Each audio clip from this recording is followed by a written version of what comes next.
2025년 7월 8일, 오늘, 화요일, 네, 오늘 303 행보 말씀 듣글, 네, 세 번째 강의 시간입니다. 오늘, 이렇게 이제, 저희가 저녁에 하고 있는데, 직장 다녀오시고, 또 저녁에 또 이렇게 강의 시간, 여러분 시간 내서 강의 들으셔서 감사합니다. 자, 오늘은 우리가 이제 세 번째 강의 시간인데요. 우리 지난 시간에 이어가지고, 지난 시간에 우리 하나님의 부르심과 사명에 대해서 우리가 또 이제 그 알아봤는데, 계속 이어서 오늘 하나님의 부르심과 사명 부분 말씀 해설을 하고, 그 다음에 303 비전과 가정에 대한 그 부분을 또 한번 보도록 하겠습니다. 여러분, 암송 열심히 하고 계신가요? 네, 암송은 열심히 하되, 그 암송 때문에 절대 여러분 스트레스는 받지 마십시오. 이제 보통 처음 시작하는 분들은 열정적으로 암송을 시작했다가 나중에 뭐 한 주 지나고 두 주 지나면 이제 절망합니다. 왜냐하면 암송 절수가 많아지고 하다 보면 이렇게 또 계속 암송이 막 잘 되는 것도 아니고, 그리고 또 잊어먹고 하기 때문에 하다가 암송을 중간에 포기합니다. 저도 대학 다닐 때 이렇게 열심히 이렇게 그 기독교 동아리 활동하고 막 이렇게 하면서 이제 막 성경을 외우려고 막 이렇게 열심히 노력을 하잖아요. 근데 저도 대학 다니는 동안에 그렇게 열심히 이제 신앙생활하고 뭐 여러 가지 활동을 많이 하면서도 그 내비게이터 그 60, 성경 60주제별 그 69절 외워 보겠다는 마음 먹고 성공해 본 적이 한 번도 없어요. 69절 그거 진짜 그렇게 정말 열심히 신앙생활 하면서도 그렇게 열정을 갖고 막 성경을 외우려고 했으면서도 이렇게 그 제대로 그 성공해 본 적이 없어요. 그만큼 암송이 쉬운 게 아니에요.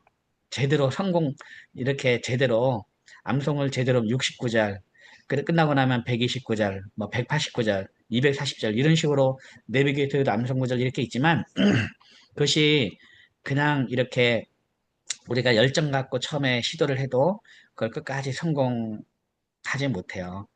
근데 이제 우리가 이제 그 좋은 이런 어떤 그 열정을 가지고 하는 어떤 좋은 일에 있어서 그 실패가 쌓인다는 게 이게 제일 무서운 거예요. 예를 들면 여러분 전도가 얼마나 중요합니까? 전도가 얼마나 중요한데 근데 전도할 때마다 실패해요. 할 때마다 전도가 안 되고 그러면은요 사람이 계속 실패가 쌓여가지고 그것이 하나의 자기에게 그 진리가 돼버리는 거예요. 그래가지고 아 이거 전도 안 되는구나 이렇게 생각해 버리는 거예요. 그럼 차라리 전도 안 한 사람은 안 해봤으니까 뭐 전도 안 된다 이런 말은 안 해요. 근데 해본 사람이 전도 계속 해봐가지고 안 되는 자기의 어떤 경험을 통해 가지고 이제 자기 안에 이제는 전도는 해도 안 되는구나 이런 식으로 이제 하게 되거든요. 굉장히 그러니까 실패가 쌓인다는 것은 굉장히 그냥 무서운 거예요. 차라리 안 하면 못하는 거 어떻게 보면 암송도 계속 도전해가지고 실패하면요. 자기가 어떤 이걸 하나의 암송은 안 되는 것이다라고 딱 이렇게 생각을 해버릴 수가 있어요. 그래서 이 이제 우리가 실패가 계속 쌓이면 안 돼요. 쌓이면 안 되고 그러면 우리는 암송은 사실 실패라는 건 없거든요. 그걸 분명히 알아야 돼요. 암송은 실패라는 게 없어요. 그렇기 때문에 우리가 암송을 어떤 해가지고 실패했다 이런 말을 하면 안 되고 그냥 암송하면 잊어버리는 거예요. 암송하면 잊어버리고 계속 잊어버리고 계속 그냥 반복하는 거예요. 암송이라는 건 실패라는 게 없어요. 그냥 그 시간에 암송하는 것 자체로 성공이고 좋은 거예요. 그래서 이제 말씀 암송은 말씀이신 하나님을 내 안에 모셔드리는 거룩한 작업이거든요. 그리고 기쁘고 즐거운 수고한 노동이에요. 그렇기 때문에 말씀 암송하는 것 자체가 사실은 굉장히 거룩한 작업인 거죠. 그리고 하나님의 말씀을 우리가 외워 보는 것 자체가 굉장히 가치가 있고 의미가 있는 거예요. 그렇기 때문에 암송하는 건요, 암송은 실패라는 게 없어요. 우리가 그런 마음을 가져야 돼요. 그래서 몇 절 외우겠다, 이게 목표가 되면 안 돼요. 그래서 이제 우리 1단계, 우리 100절 외우고 있잖아요. 이거 1단계 100절 외우고 있는데, 1단계 100절 다 외워야겠다, 이런 목표를 가지면 안 돼요. 예. 이번 5주 동안에, 암송학교 하는 5주 동안에 내가 100절 꼭 외워야지, 이런 목표를 가지면 안 돼요. 네, 강문재 권사 무슨 말인지 아시겠죠? 여러분, 목표 가지면 안 돼요. 목표 가지면 안 되고, 그냥 이 기간 동안에 열심히 외워야지. 이렇게 하면 돼요. 열심히 외워야지. 아, 그리고 이제 다 끝나도, 아, 내가 한번 이렇게 5주 동안 열심히 시간을 내어서 열심히 외웠는데, 앞으로도 계속 외워야지. 이러면 돼요. 앞으로도 계속. 그래서 언제까지 외우면 된다고요? 죽을 때까지. 네, 맞습니다. 죽을 때까지 가는 거예요. 죽을 때까지. 예, 죽을 때까지 외우면 되는 겁니다. 죽을 때까지. 예. 그러니까 죽을 때까지 그냥 외워야지. 근데 평생 내가 이번 암송학교를 계기로 해가지고 내가 평생 말씀을 가까이 하고 평생 말씀을 사모하고 말씀이 내 입에 새겨지고 말씀이 내 가슴에 새겨지고 말씀이 내 머리에 새겨지고 계속 평생 이렇게 말씀을 입에 달고 살아야지. 이런 마음을 가져서 그냥 그렇게 살면 그게 되는 거야. 그리고 말씀을 늘 생각하면서 말씀에 순종하면서 이렇게. 그래서 저는 이제 이 삼권생모 말씀 축구를 통해서 이거를 묵상을 많이 할 수 있도록 질문을 통해서 답변을 하고 이걸 통해서 묵상을 많이 하고 생활에 적용 할 수 있도록 제가 많이 이렇게 여러분들에게 또 도전도 드리고 그리고 여러분들은 열심히 이렇게 또 죽을 때까지 암송하면 되겠습니다. 그래서 제가 이제 5주 동안 끝나고 나서도 계속 모닝 암송을 이제 해가지고 그 여러분과 함께 하려고 하는 것이 그겁니다. 그러니까 여러분 이제 그런 마음을 가지고 암송을 즐겁고 행복하게 말씀을 해 나가시면 되겠습니다. 자, 오늘은 우리가 지난 시간에 어디까지 했냐면, 아, 하나님의 부르심과 사명인데, 우리가 21번까지 했습니다. 21번까지. 21번. 21번은 어디냐면, 부르심을 받은 사람은 반드시 사명이 있습니까? 이 부분까지 제가 설명했고요. 자, 오늘 22번부터 합니다. 22번부터. 22번. 자, 부르심과 사명을 받은 자는 어떻게 살아야 합니까? 요 질문입니다. 부르심과 사명을 받은 자는 어떻게 살아야 합니까? 그래서 로마서 8장 28절, 사도행전 20장 24절 말씀인데요. 한번 로마서 8장 28절 한번 같이 한번 우리 한번 같이 우리 한번 이제 어, 외워보겠습니다. 우리 한번 외우고 있죠? 한번 외워볼게요. 시작. 우리가 알거니와 하나님을 사랑하는 자, 곧 그의 뜻대로 부르심을 입은 자들에게는 모든 것이 합력하여 선을 이루느니라. 네, 로마서 8장 28절입니다. 이것을 가리켜서 이제 롬파리팔의 하나님이라고 우리 저 선생님이신 스승님이신 고 영훈아 장로님은 롬파리팔의 하나님이라고 이렇게 합니다. 로마서 8장 28절. 로마서 8장 28절. 그래서 사실 우리 여호나 장로님의 제자들에게서 이 롬파리팔은 굉장히 중요한 이제 성경 구절이 되겠습니다. 거의 우리의 삶을 좌우하는 좌지우지하는 그런 어떤 가장 중요한 그런 말씀으로 우리가 이제 가르침을 받았죠. 그래서 우리가 알거니와 하나님을 사랑하는 자, 곧 그의 뜻대로 부르심을 입은 자들에게는 모든 것이 합력하여 선을 이루느니라. 자, 이 말은 무슨 말이냐면 이제 그 부르심을 받은 모든 사람은요, 하나님께서 다 합력해서 선을 이룬다는 겁니다. 그러니까 우리에게 일어나는 모든 일들은 다 하나님이 다 합력해서 합력. 예, 이 협력과 합력은 다른 거거든요. 협력과 합력은 달라요. 협력한다는 거는 목적과 방향이 같은 거예요. 같은 거를 서로 협력하는 거예요.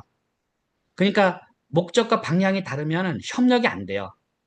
예, 방향이 같아야 협력하는 그런 거. 근데 합력은 달라요. 합력은 서로 달라도 힘이 방향이 서로 달라도요. 이게 다 합력해서 이게 이제 합력해서 선을 이루는 거예요. 예. 그래서 이제 우리 여러 장로님께서는 이걸 어떻게 설명할 때 어떻게 하냐면 이 그 이 이런 뭐에다가 선을 매달아 가지고 줄을 매달아 가지고 줄에 돌멩이를 매달아서 이렇게 돌릴 때 힘의 이 돌릴 때 원형으로 원 모습으로 돌아가잖아요. 이렇게 돌리면 그러면 이제 그 돌아가는 힘의 방향이 서로 달라요. 예. 앞으로 나가고 안으로 당기고 밖으로 나가고 이런 힘이 서로 다른데 힘의 방향이 서로 달라도 그것이 다 합력해서 원 운동을 한다는 거예요. 그래서 이제 우리가 그 인생을 살다 보면 앞으로만 딱 잘 되면 좋겠는데 중간에 막 우리 발목을 잡는 게 있거든요. 갑자기 내가 진짜 그 일을 해 나가는데 이대로만 잘 나가면 되는데 갑자기 이제 뭐 건강에 뭐 이상이 있다든지 예. 내가 일을 재밌게 하고 있는데 갑자기 자녀에게 무슨 문제가 생긴다든지 이런 어려움들이 막 중간에 막 있거든요. 뭐 내가 아무 문제 없이 그냥 우리 가족 아무 문제 없이 막 잘 살고 있는데 갑자기 이제 가족 중에 누가 큰 병에 걸린다든지 예. 뭐 예를 들면 가족 중에 한 명이 암에 걸리면 이 온 가족이 다 고통 아닙니까? 그 병치로.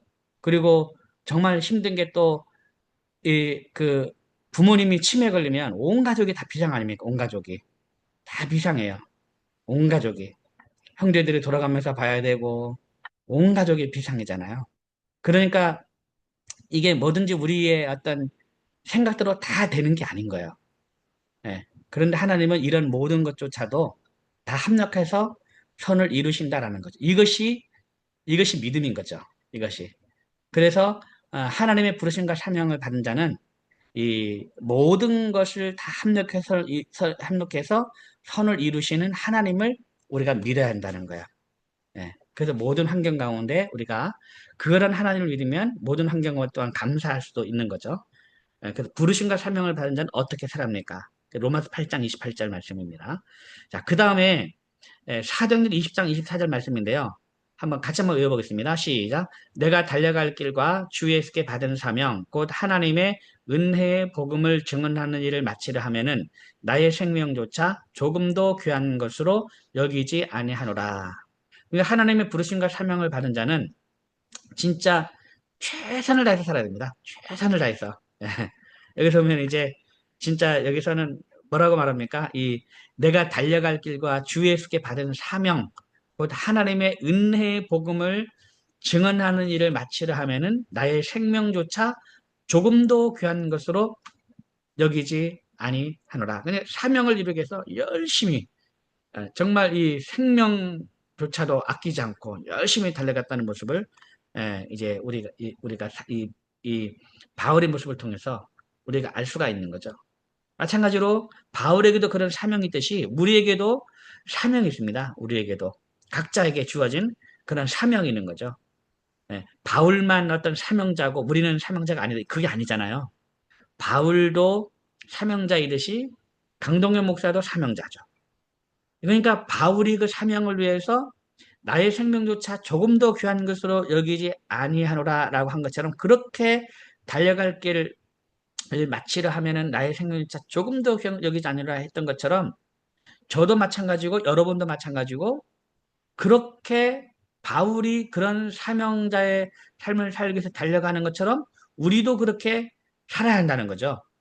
바울은 특별하니까 그건 절대 아닙니다. 바울이 특별히 그렇게 사명자의 삶을 산 것처럼 우리도 똑같은 무게로 우리도 사명자의 삶을 살아야 된다는 거죠. 아니, 바울보다 우리가 사명자의 삶을 못 살 이유가 어디에 있습니까? 그 이상, 오히려 바울보다 우리는 더 사명자의 삶을 우리는 더 살 수가 있는 거죠. 우리가 바울보다 못한 게 뭐가 있습니까? 그렇게 열심히 살아야 하지 말아야 하는 그런 이유가 없잖아요. 하나님으로부터 바울이 그렇게 받았던 것처럼 우리도 똑같이 그런 사명을 받았기 때문에 우리가 바울처럼 살지 말아야 될 이유가 없는 거예요. 그러니까 우리가 이 바울이 이렇게 자기 사명을 위해서 그렇게 살려고 했던 어떤 그런 마음들을 바울은 아주 특별한 사람으로 우리 생각해서 바울은 그래 살았으니까 뭐 나는 뭐 이렇게 빼는 게 아니고 똑같은 무게로 우리가 그걸 받아들이고 우리가 살아야 되잖아요. 그겁니다. 그렇기 때문에 이렇게 이제 우리가 이 사명을 이루기 위해서 사명자의 삶을 우리가 알아야 됩니다. 사명자의 삶. 예. 그래서 정확하게 내 사명이 무엇인가를 우리가 정확하게 우리는 알아야 하는 거죠. 알아야 하는 거. 근데 우리가 당신 사명이 무엇입니까? 라고 말하면 할 말이 없는 거예요. 할 말이. 그래서 이걸 우리가 정말 이 말씀을 외우면서 이거를 생각을 해야 되는 거죠. 이거를. 야, 내가 정말 목숨 걸고 이렇게 헌신하고 수고해야 될 그런 사명이 무언가, 예, 그것이 무엇인가. 이거를 우리가 생각을 해야 이게 암송이 되는 겁니다, 이게. 그게 바르게 암송하는 거예요. 외우기, 막 이렇게 앵무새처럼 외우고, 이제 내 사명이 뭔지 모르면 이거야말로 그냥 앵무새처럼 외우기만 하는 거지 생각을 하지 않는 거예요. 이렇게 외우면, 아, 바울은 정말 이렇게 자기 생명조차 조금 도 아끼지 아니하고 이제 그 사명을 이루기 위한 뭔가 그런 사명이 있는데, 그럼 나에겐 그 사명이 뭘까? 바울처럼 복음을 전하는데 내가 정말 그렇게 해야 할 내 사명인가? 아니면 어떤 다른 나에게 특별히 나에 주신 그런 개별적인 그런 부르심과 그런 사명이 나에게 무엇인가? 이거를 생각하면서 늘 이렇게 내가 아직 그 사명을 모르면 인식을 못하면 내가 그렇게 살아갈 수가 없잖아요. 그러면 이제 빨리 그걸 기도하면서 그 사명을 찾고 그것을 위해서 진짜 나의 생명조차 아끼지 않고 뭔가 한번 할 수 있는 그런 사명을 내가 발견해야 한다는 거죠. 이것이 이것이 이제 암송하면서 우리가 찾아야 될 그런 거라고 저는 그렇게 생각을 합니다. 그래서 우리가 하나님의 부르심과 사명을 받은 자는 어떻게 살아야 되는가? 이 롬파리파리 하나님, 예, 모든 것을 합력해서 이루시는 그 하나님을 우리가 확실하게 믿어야 되고요. 그 다음에 이제 이 우리가 사명자의 삶을 우리 사는데 최선을 해야 된다. 예, 내 목숨까지도 걸면서까지도 할 수 있는 그런 사명의 삶을 찾아야 되겠다라는 거고, 그리고 이것을 우리 자녀들에게도 가르치면서 이런 그 하나님의 부르심과 사명에 대해서 확실하게 이런 그 거를 우리가 우리 아이들도 발견할 수 있도록 암송하면서 또 그거를 찾도록 도와주는 것이 중요하겠다라는 겁니다. 그래서 여기 제가 55페이지에 보면은요, 55페이지 보면 그 중간에 보면, 네, 사명을 가진 사람은 죽을 때까지 그 사명이 가슴에 남아있고 죽을 때까지 사명 완수를 하는 사람입니다. 라고 제가 이렇게 적어놨어요. 그러니까 이제 예, 그 사명이 가슴에 남아있는 거야. 그러니까 이제 우리 고연호 자녀님은 항상 이 그 자신의 그 사명 이야기, 꿈 이야기를 항상 해요. 꿈 이야기, 예, 꿈 이야기. 그리고 어딜 가나 이런 이야기를 막 하는 거죠. 어딜 가나. 예. 이거를 우리가 알아야 되겠다. 그래서, 그리고 이제 이 사명을 가진 사람은요, 말씀 암송 자녀 교육을 하나의 사명으로 아는 사람은 그걸로 이미 다 끝난 겁니다. 말씀 암송 자녀 교육은. 예. 그 말씀 암송 자녀 교육을 예를 들면 내가 이제 이 엄마로서 아빠로서 내가 우리 아이들에게 말씀 암송 자녀 교육을 내 사명으로 알고 아이들에게 그걸 하잖아요. 그러면 그런 부모는 이미 교육이 다 끝난 거예요. 왜냐면 그걸 사명으로 아는 사람은 반드시 되게끔 만들거든요. 예, 반드시 되게끔 만들어요, 자기가. 안 되면 되게 만들어요. 사명이 있는 사람은. 근데 이제 그 말씀암송 자녀 교육을 하더라도 그것이 사명이 아니고 어떤 좋은 프로그램으로 알고 그거를 이렇게 하려는 사람은요, 하다가 힘들면 중간에 포기합니다. 왜냐면, 신앙교육이 말씀암송만 있는 것이 아니잖아요. 그러면 이제 뭔가 이게 하다가 안 되면, 아, 이게 우리 아이에겐 좀 안 맞는구나. 우리 아이가 싫어하면, 이게 좀 우리 아이에게는 안 맞나 보다. 하고, 그냥 말씀암송을 안 하고 성경 통독을 하든지, 제자 훈련을 하든지, 뭔가 다른 성경을 하든지, 이런 식으로 해서 아이들을 신앙 훈련시키려는 그런 마음이 저절로 생기는 거죠. 그러니까 좋은 프로그램 아니고, 말씀암송은, 좋은 프로그램이 아니고, 하나의 사명으로, 예, 우리가 받아들일 수 있다는 사명으로. 그래서 저는 이제 여러분이 이 자녀에게 말씀 암송, 자녀 교육하는 것도 나의 사명으로 여러분이 이제 그 받아들였으면 좋겠습니다. 그러려면은 여러분이 말씀 암송에 대한 확신이 있어요. 확신. 예. 사명이라는 거는 목숨까지 걸 수 있는 게 하나의 사명이잖아요. 그러면 진짜 말씀 암송이, 야, 정말 내가 평생 목숨을 한번 걸어볼 만한 그런 이제 이 암송에 내가 죽을 때까지 내 암송을 하면서 하겠다라고 하면 그에 대한 우리 아이들에게 반드시 해야 되는 것을 알면 하나의 사명을 알 수가 있는 거거든요. 그러면 이제 반드시 암송 교육을 잘 할 수가 있습니다. 그것이 제일 중요합니다. 자, 그 다음에 자, 23번. 부르심을 받은 일에 합당하게 행한다는 것은 어떤 삶입니까? 이건데요. 에베소 4장 1절부터 3절인데 같이 한번 요 말씀 한번 같이 읽어보겠습니다. 시작.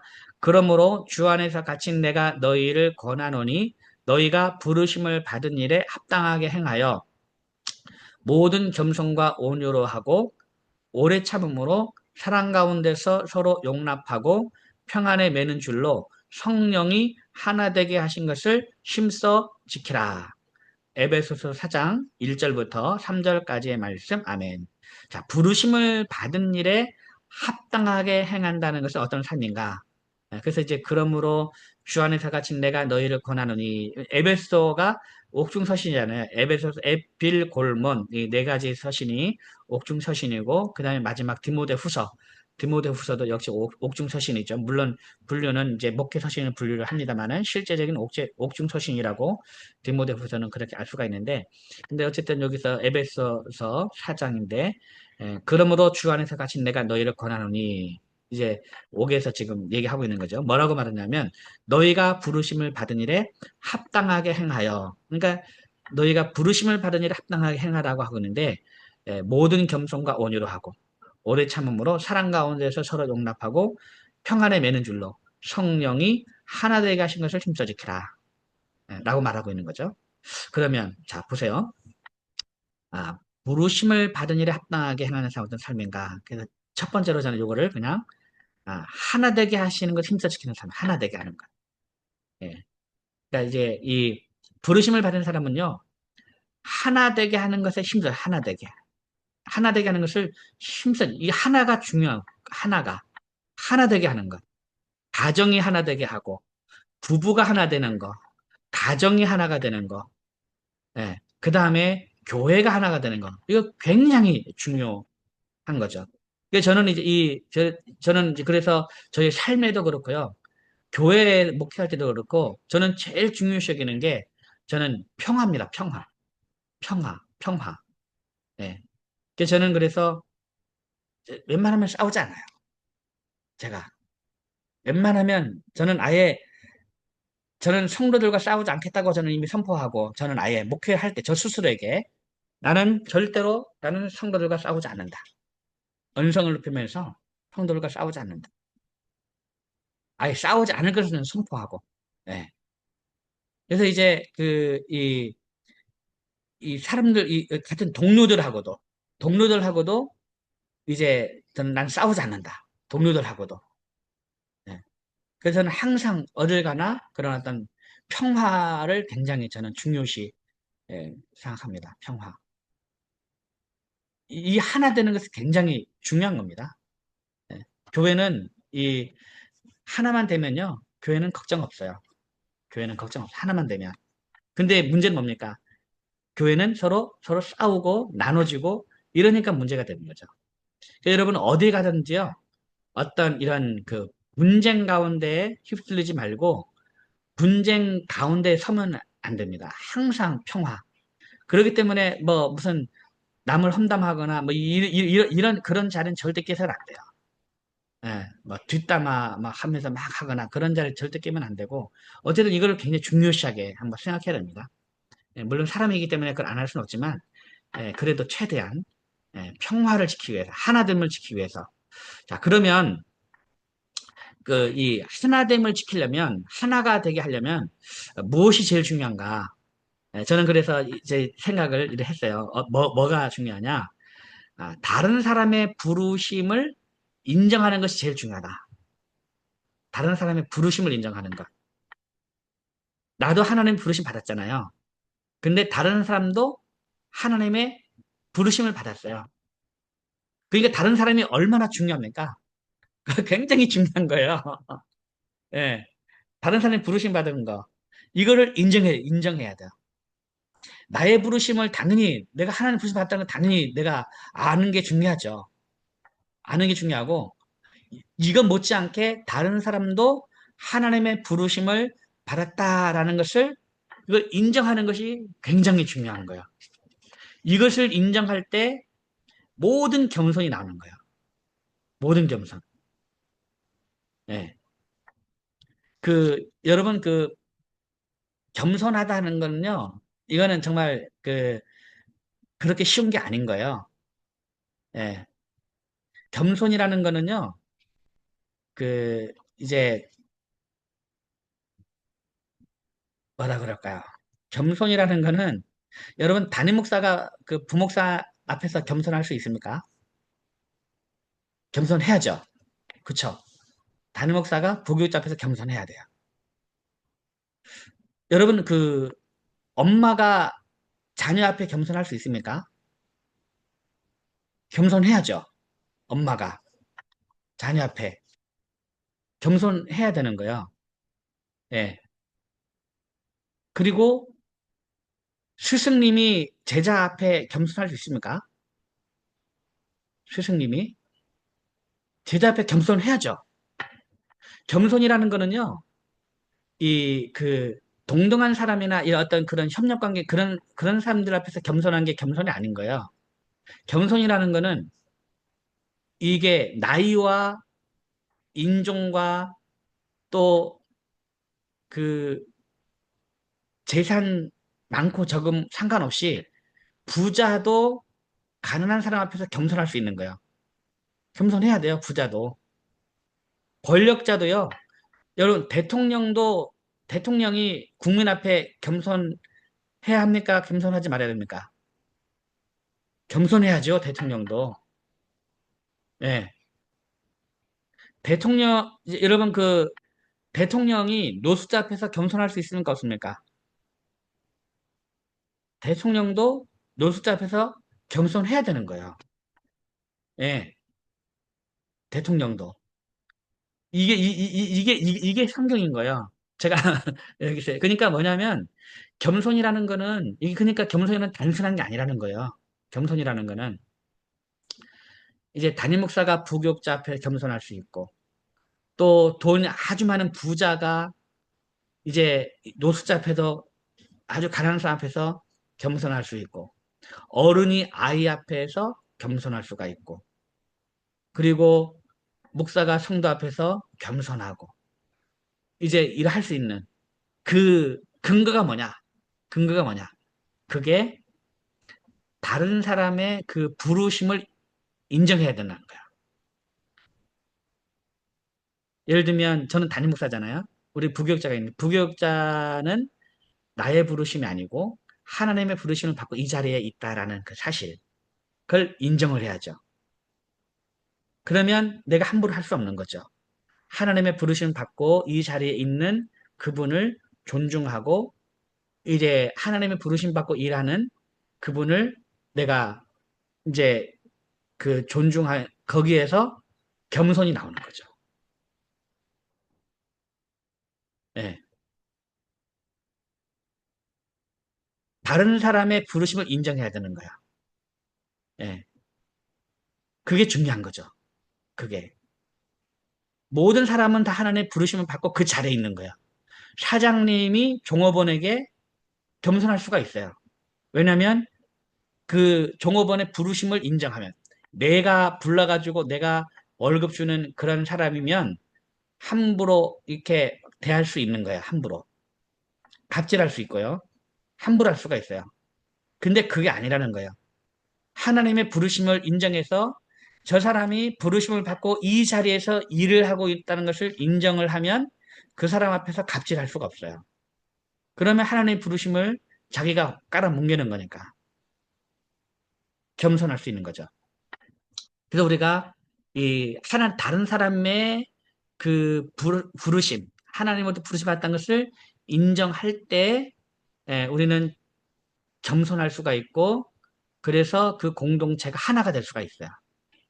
굉장히 이것이 저는 중요하다고 생각합니다. 어. 그러니까 이 다른 사람 부르심을 또 인정한다면 그러면 보세요. 보통 교회는 뭐 때문에 여러 가지 문제가 발생합니까? 장로 선거, 권사 선거 막 이렇게 하면서 문제가 발생합니다. 의외로요. 아주 간단해요. 교회 문제가 별거 아니에요. 다 보면 그런 직분 문제로 서로 시기 질투 막 이런 관계 속에서 서로 막 갈라지고요. 그게 막 되는 경우가 되게 많더라고요, 교회는. 자, 그러면 다른 사람이 장로가 된 거를 그걸 우리가 시기 질투해야 됩니까 말아야 됩니까? 시기 질투하면 안 되는 거죠. 왜냐하면 하나님의 부르심 받고 그 이렇게 이제 장로가 됐는데 내가 시기 질투하면 하나님 대적하는 거랑 마찬가지인 거예요. 하나님 부르심 인정, 내가 인정하지 않는 거거든요. 이런 사실을 우리가 잘 인정을 하게 되면 다른 사람의 어떤 그런 그 부르심에 대해서 우리가 절대 시기 질투할 필요 없고 오히려 더 이렇게 축하해 줄 수 있는 그런 게 생기는 거죠. 저는 그래서 이거를 예, 자, 58페이지 보시면은요. 58페이지 보면 아, 중간에 보면 중간에 보면 자신뿐만 아니라 모두가 다 하나님의 부르심을 받고 이 자리에 있는 것입니다. 라고 얘기해요. 예. 그 다음에 그 밑에 보면은 그러니까 하나님의 부르심을 받은 사람은 어느 누구나 무시당해도 마땅한 사람은 아무도 없고 하나님의 부르심을 받은 성도로 존중받아야 된다. 그래서 저는 이것을 한 인격에 대한 겸손이라고 부르고 싶다. 이거예요. 한 인격에 대한 겸손. 어느 누구도 무시당할 사람 아무도 없고 누구나 다 존중받아야 하기 때문에 한 인격 앞에서 우리는 겸손해야 된, 겸손해야 된다는 거야. 예.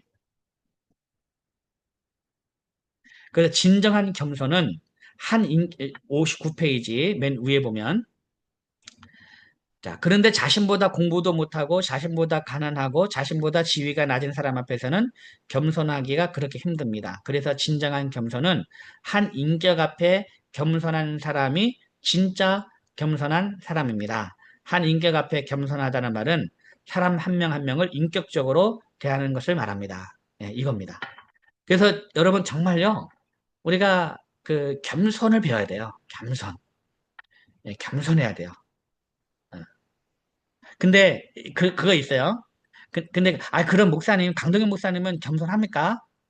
라고 이렇게 정계현 권사님이 저에게 물어보면 제가 뭐라고 대답할까요? 권사님 저는 겸손하지 못해요. 저 교만해요. 예. 겸손한 사람은 자신이 겸손하다 말하지 않아요. 예. 겸손한 사람은 늘 자기 그 마음을 이제 살피고 그렇기 때문에 늘 내 안에 교만이가 꿈틀거리는 것을 늘 인정을 안 할 수가 없어요. 겸손을 하려는 사람은. 근데 그 겉으로만 겸손하려고 하는 사람은요, 자기 스스로 막 자기 자신에게 세뇌를 시켜요. 겸손하다, 겸손하다, 세뇌시켜서 자기가 겸손한 것처럼 말을 해요. 그건 겸손이 아닌 거예요. 그러니까 이 겸손이라는 거는, 어, 진짜 겸손한 사람은 늘 자기 자신의 마음 상태 앞에서 늘 교만이 계속 꿈틀꿈틀 하는 것을 이렇게 알고 철저하게 이 교만이 움직임을 알면서 이런 삶을 안 살려고 교만해지려고 계속 노력을 해나는 외우면서 말씀을 외우면서 계속 그러면서 계속 회개하고 예, 계속 그러니까 이제 이 회개가 여러분 예수 잘 믿는 사람이 회개 많이 합니까? 아니면 형편없이 사는 사람이 형편없는 사람이 회개 많이 합니까? 원래대로 하면 형편없는 사람이 회개를 많이 해야 되잖아요. 근데 그렇지 않아요. 형편없는 사람은 회개하지도 않아요.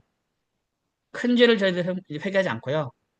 반면에 정말 예수님 잘 믿는 사람은 아주 작은 것 가지고도 회개하잖아요.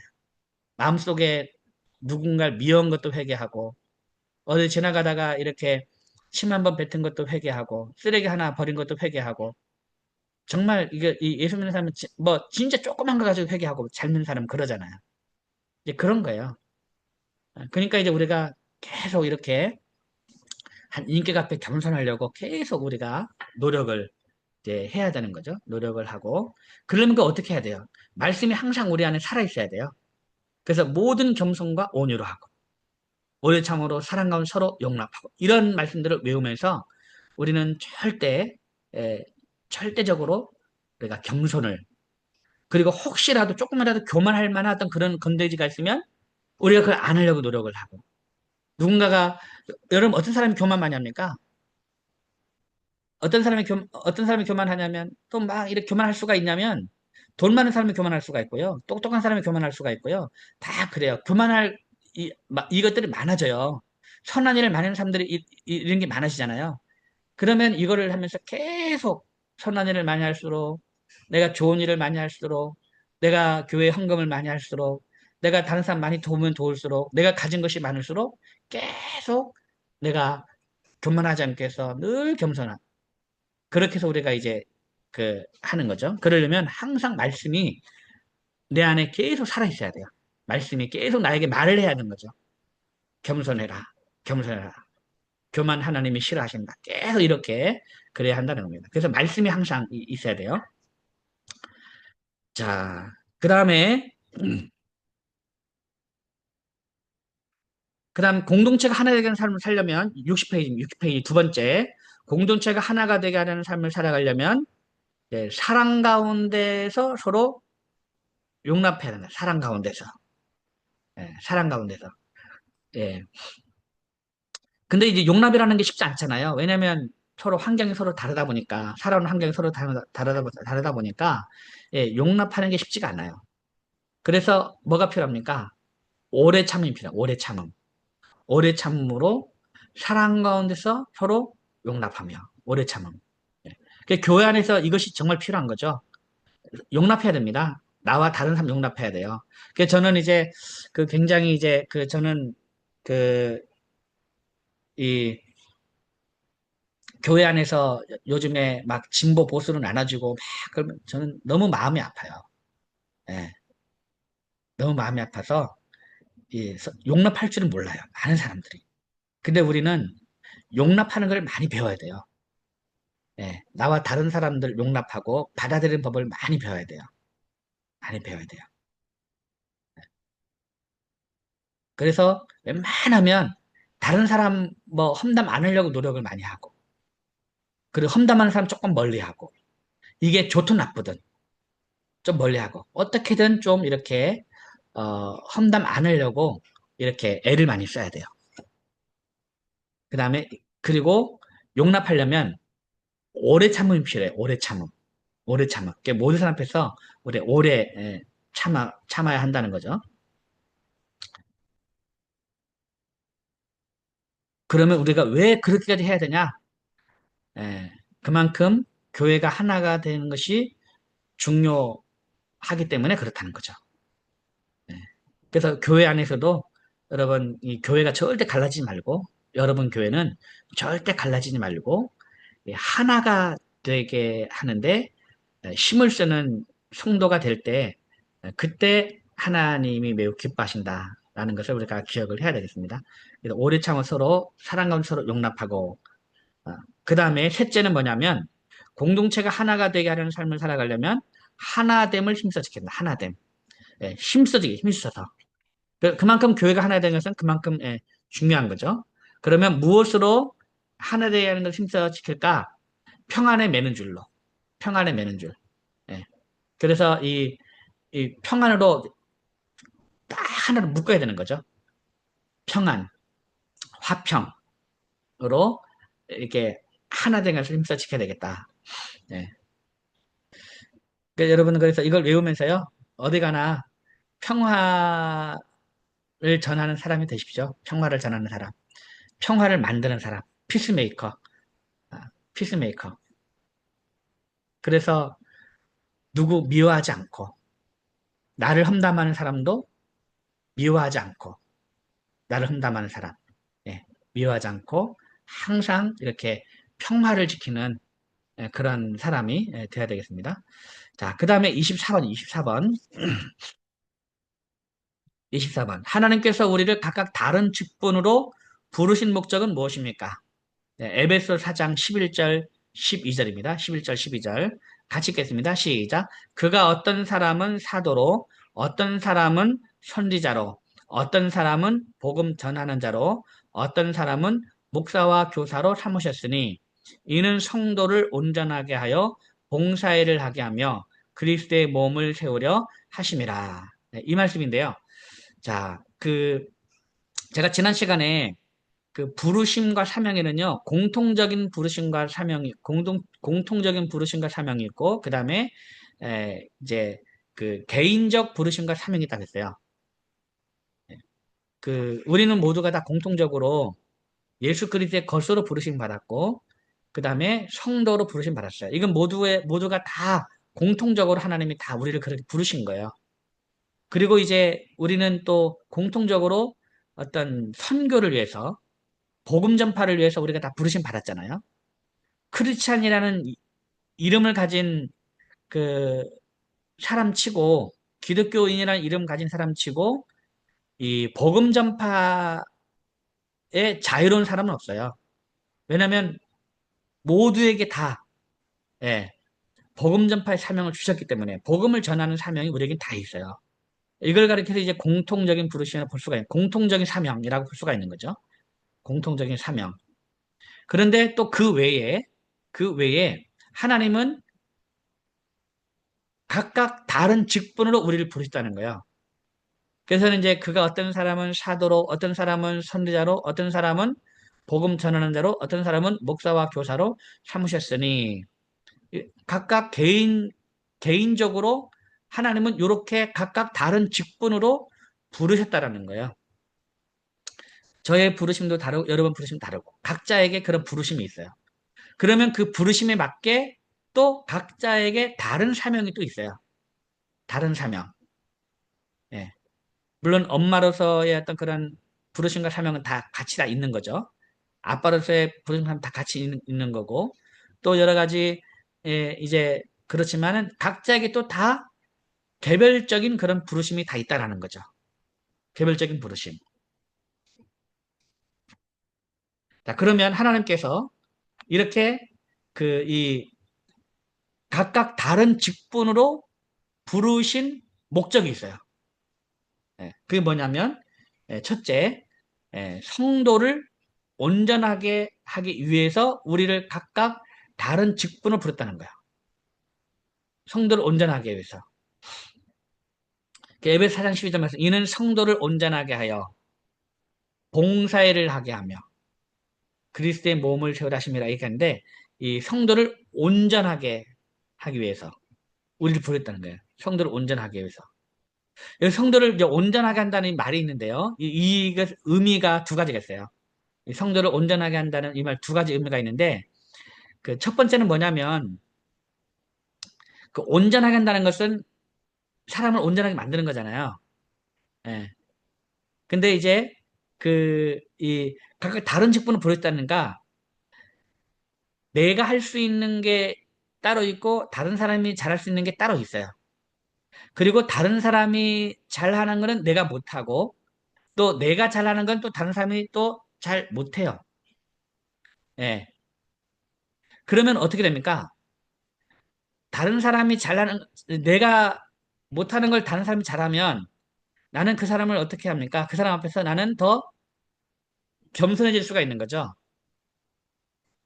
예. 그리고 다른 사람도 봤을 때 자기가 못하는 거를 다른 사람이 잘해요. 그러면 그 사람도 그 사람 앞에서 겸손해질 수가 있어요. 그래서 사람은 온전하게 되는 거예요.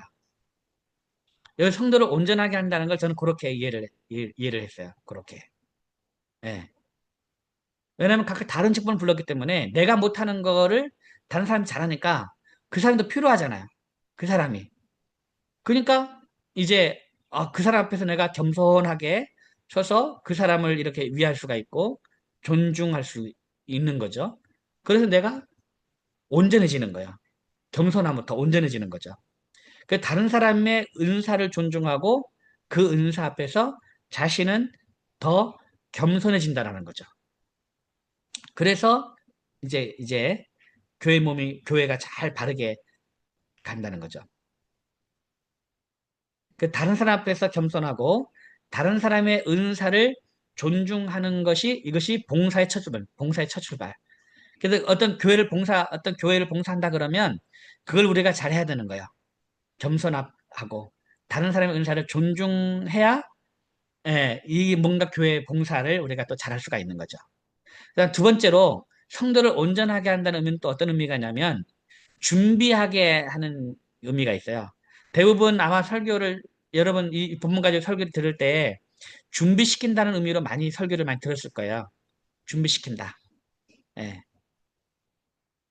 온전하게 하다는 것은 준비를 시키는 것이다. 라고 이렇게 예, 설교 많이 들었을 건데 그겁니다. 준비시킨다. 왜냐면 자 어떻게 준비시키나 왜 어떻게 의미가 있냐면 보세요. 그 각각 다른 직분으로 불렀다는 얘기는 내가 모든 걸 내가 다 할 수 있는 것이 아닌 거예요. 나는 내가 할 수 있는 게 있어요. 예, 많이 못해요. 딱 하나만 잘해요. 하나만. 하나만. 그렇기 때문에 이제 하나만 잘하니까 하나의 그 일을 숙련되게 내가 그거를 할 수가 있어요. 숙련되게. 예. 그러니까 이제 준비하는 거죠. 준비하는 거야. 다른 사람도 이것저것 다 잘할 수 있는 게 아니에요. 하나만 또 잘해요. 근데 그걸 어떻게 해요? 그거를 굉장히 숙련되게 하는 거죠. 숙련되게. 그래서 숙련된 사람으로 잘 준비한다는 거예요. 그런 의미가 있어요. 그래서 이제 여기 보면은 제가 아까 말했던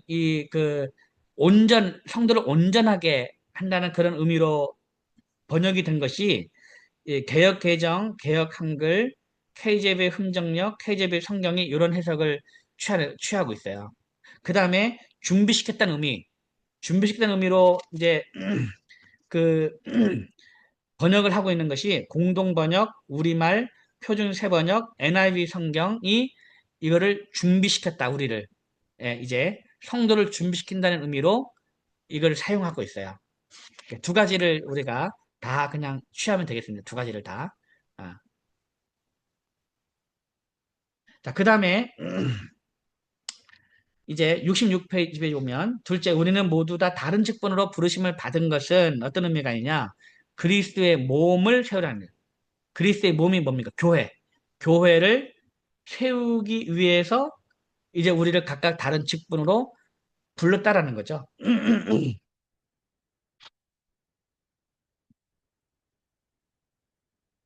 그래서 우리가 각각 다른 지체로 불렀잖아요. 지체로.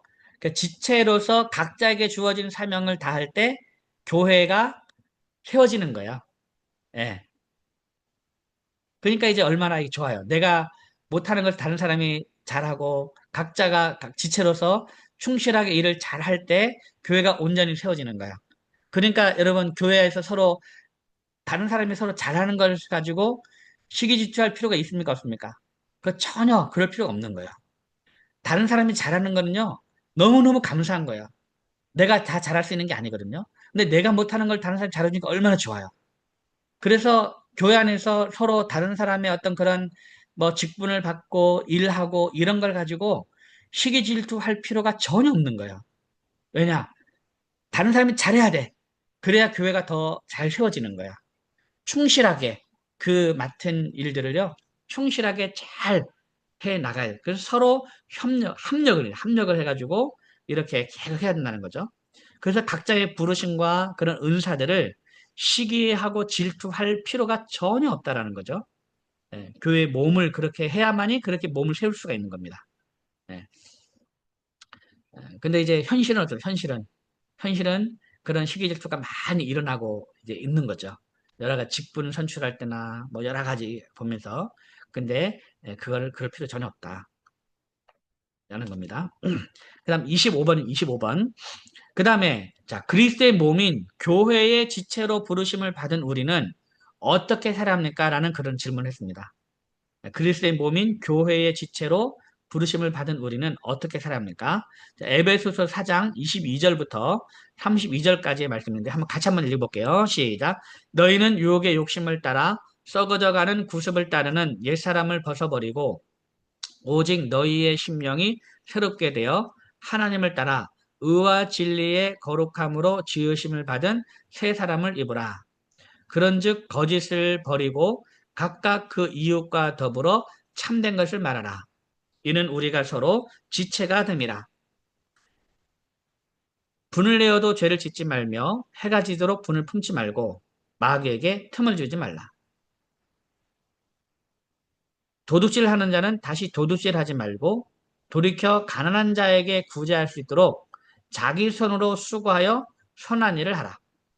무릇 더러운 말은 너 입 밖에도 내지 말고 오직 덕을 세우는데 소용되는 대로 선한 말을 하여 듣는 자들에게 은혜를 끼치게 하라. 하나님의 성령을 근심하게 하지 말라. 그 안에서 너희가 구원의 날까지 인치심을 받았느니라. 너희는 모든 악독과 노함과 분냄과 떠드는 것과 비방하는 것을 모든 악의와 함께 버리고 서로 친절하게 하며 불쌍히 여기며 서로 용서하기를 하나님이 그리스도 안에서 너희를 용서하심과 같이 하라. 에베소 4장 22절부터 32절까지의 말씀. 아멘. 예. 이 말씀인데 이 말씀을 예, 그리스도의 몸인 교회의 지체로 부르심을 받은 우리는 어떻게 살합니까? 굉장히 그 이제 우리 그 암송 구절은 예, 저는 이제 이 암송이 삶을 변화시키는 암송이 되어야 한다고 저는 그렇게 믿어요. 왜냐하면 결과적으로 우리가 열심히 성경을 읽고 열심히 성경을 외우고 해서 결과적으로 우리의 삶이 변하지 않는다면 무슨 의미가 있습니까? 우리의 삶이 변하지 않으면 여러분 아무 의미가 없어요. 내 삶이 변해야 되는 거거든요. 말씀을 통해서 내 삶이 말씀에 적용되어져서 내 삶이 변해야 되는 거잖아요. 그렇기 때문에 제가 이 말씀 구절을 이렇게 하면서도 이 질문하면서도 어떻게 살았는지를 굉장히 강조를 많이 했어요. 예. 예, 그리스도의 몸인 교회의 지체로 부르심을 받은 우리는 어떻게 살아갑니까? 그 앞에도 질문이 또 뭡니까? 앞에 질문이 이제 부르심, 하나님의 부르심과 사명을 받은 자는 어떻게 살아갑니까? 예. 그 다음에 그, 부르심을 받은 일에 합당하게 행한다는 것은 어떤 삶입니까? 다 이런 질문이에요. 어떻게 살아야 되느냐, 우리가. 이거 굉장히 중요하거든요. 그래서 이제 그리스도의 몸인 교회의 지체로 부르심을 받은 우리는 어떻게 살아갑니까? 네. 자, 우리는 옛사람을 벗어버리고 새 사람을 입어야 한다. 네, 새 사람. 자, 그럼 우리가 어떻게 새 사람을 입을 수 있겠느냐? 새 사람을 어떻게 이게 중요한 거잖아요. 어떻게 우리 새 사람을 입을 거냐? 그래서 제가 이제 이 책을 쓰면서 먼저 이 새 사람이 되고자 하는 간절한 마음을 갖는 게 중요하겠다. 이 간절한 마음이 없으면 이게 어떻게 이게 되겠습니까? 근데 이 새 사람이 되고자 하는 그런 간절한 마음을 우리가 안 갖고 그냥 사는 경우가 많더라고요. 근데 이 간절한 마음이 돼야 돼요. 간절한 마음. 이런 삶을 살고자 하는 그런 간절한 마음. 새 사람이 되고자 하는 간절한 마음. 옛 사람을 벗어버리고 새 사람을 입고자 하는 그런 간절한 마음. 예. 이것이 없으면은요, 신앙생활 그냥 미지근하게 그냥 살아갑니다. 근데 간절한 마음이 있어야 돼요. 그러니까 이제 전 이거를 어거스틴의 회심을 이렇게 보면서 이걸 생각을 했는데요. 어거스틴의 회심. 제가 신대원 다닐 때 이 어거스틴에 대해 좀 이제 과목 하나 들은 적이 있었거든요. 그러면서 그 책을 보면서 이 어거스틴의 어떻게 어거스틴은 그렇게 회심할 수 있었을까 생각을 많이 했어요. 어떻게 어거스틴 회심할 수 있을까? 제일 중요한 게 뭘까? 그게 이제 그 70페이지 70페이지 중간에 중간에 부분인데요. 보통 우리는 이제 어거스틴 회심 이야기에 대한 이야기는 많이 우리가 알고 있잖아요. 그래서 이제 어거스틴이 이 동네에서 아이들이 이렇게 놀면서 부르는 노래, 예, 이제 보면 들고 읽어라 들고 읽어라 이런 그런 소리를 들었을 때 그 노래 소리를 듣고 이제 어거스틴은 어떻게 받아들였냐면 성경책을 펴서 맨 처음 눈에 들어오는 부분을 읽어라 라는 이 하나님의 명령으로 이렇게 이제 알고 성경을 펴가지고 탁 봤는데 첫 눈에 탁 들어오는 게 뭐냐면 그게 로마서 13장 13절 14절 말씀이었다. 그래서 그걸 딱 내용 보니까 낮에와 같이 단정행하고 방탕하거나 술 취하지 말며 음란하거나 호색하지 말며 다투거나 시기하지 말고 오직 주 예수 그리스도로 옷 입고 정욕을 위하여 육신의 일을 도모하지 말라. 이 말씀을 딱 보고 이제 어거스틴이 회심했다. 우리가 보통 이렇게 우리가 생각을 많이 하죠. 이야기가 워낙 많이 있으니까. 근데 그보다 더 중요한 게 뭐냐면 저는 그렇게 보는 거예요. 이 어거스틴의 회심에 있어서 제일 중요한 것은 회심하기 전에 어거스틴의 죄에 대한 괴로움과 그 죄로부터 벗어나고픈 간절한 열망. 이게 어거스틴에게 있었기 때문에 그런 이제 들고라 할 때 그거를 이제 말씀을 딱 폈고 그 말씀이 이 로마서 13장 13, 14절 그 말씀이 딱 이렇게 눈에 들어왔을 때 무릎을 딱 친 거죠. 그래서 진정한 회심이 일어난 거예요. 만약에 이 열망 있잖아요. 죄로부터의 괴로움, 자기가 이 계속 죄를 짓고 있는 것에 대한 그 괴로움, 그 다음에 그 죄로부터 어떻게 내가 벗어날까 간절한 열망, 이런 것이 없으면 로마서 13장 13, 14절 백날 읽어보세요. 이런 열망이 없으면요. 절대 그 안에 회심이 안 일어나요. 그러니까 우리가 하나님의 말씀대로 정말 살고 싶은 간절한 마음, 막 정말 새로운 사람으로 정말 이 새 사람을 입고픈 간절한 마음, 이런 것들이 있을 때에 성경 말씀이 강하게 막 역사하는 거지. 이러한 새 사람을 입고픈 그런 간절한 마음이 없으면은요, 여러분 성경을 읽어도 이게 아무리 뭐 들어와도 이게 없어요. 그래서 제가 이제 이 각주에 어거스틴의 이제 어떤 그 상황이었는지를 제가 적어 놨어요. 여기 보면은 이제 요 20번 있죠. 각주 20번. 나는 이렇게 말하고 내가 지은 죄에 대하여 마음으로부터 통회하면서 울고 있었습니다. 그때였습니다. 이거잖아요. 그때였습니다. 갑자기 이웃집에서 들려오는 말소리가 있었습니다. 계속 노래로 반복되었던 말은 들고 읽어라는 것이었습니다. 그러니까 어거스틴이 이건 막 내가 지은 죄에 대하여 마음으로부터 통회하면서 울고 있었기 때문에 그런 간절한 열망들이 있었기 때문에 들고라 했을 때 그 책을 딱 펴서 로마서는 딱 말씀을 보는 순간 이 로마서 이 말씀을 보는 순간에 어거스틴에게 진정한 회심이 일어났다는 거예요. 이것을 우리가 잘 봐요. 그래서 우리가 진짜 그 옛사람을 벗어버리고 새 사람을 어떻게 될 수 있느냐? 제일 먼저 새 사람으로 살고 싶은 그런 간절한 열망이 우리에게 있어야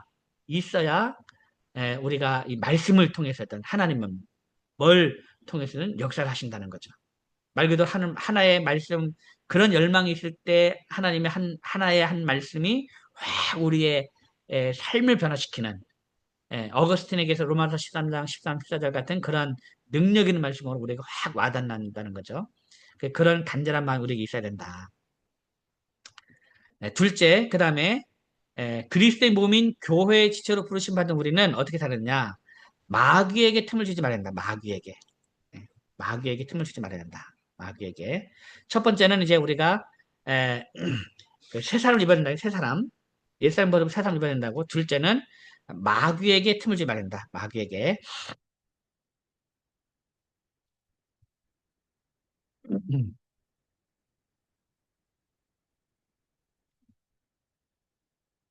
자, 그러면 마귀가 언제 틈을 타느냐? 거짓말할 때 틈을 타. 거짓말할 때. 그는 이제 거짓을 버리고 하고죠. 거짓을 버리고 서로에게 참되을 말해야 된다. 근데 이제 그러면 이제 우리가 거짓말을 하지 말자. 거짓말. 그래서 정직을 굉장히 우리가 아, 중요하게 생각을 해야 됩니다. 중요하게. 그 다음에 이제 또 마귀는 언제 또 틈을 타냐면 분을 낼 때 탄다. 분을 낼 때. 그래서 이제 이 분을 내어도 죄를 짓지 말면 해가 지도 분을 품지 말라라고 하고 있는데 분을 낼 때 마귀가 틈을 탄다. 여러분 이제 거짓말하면 마귀가 분명히 틈을 타고요. 그 이 틈을 탄다는 얘기는 틈이 벌어지면 그 속에 확 들어오는 거잖아요. 그래서 이제 아주 작은 것으로부터 무너지는 겁니다. 우리가 이제 거짓말을 하기 시작하면 그 거짓말 때문에 우리가 무너지고요. 그 다음에 분을 낼 때 마귀가 딱 틈을 타가지고 분을 내는 순간에 우리의 이 틈새가 벌어져가지고 거기에 마귀가 역사를 하는 겁니다. 그래서 우리가 절대 분을 우리가 내지 말아야겠다. 분. 자, 그런데 우리가 분을 내지 말 이제 이 분을 내지 그- 어떻게 분을 안 낼 수가 있냐 이거잖아요. 어떻게 분을 안 낼 수가 있느냐.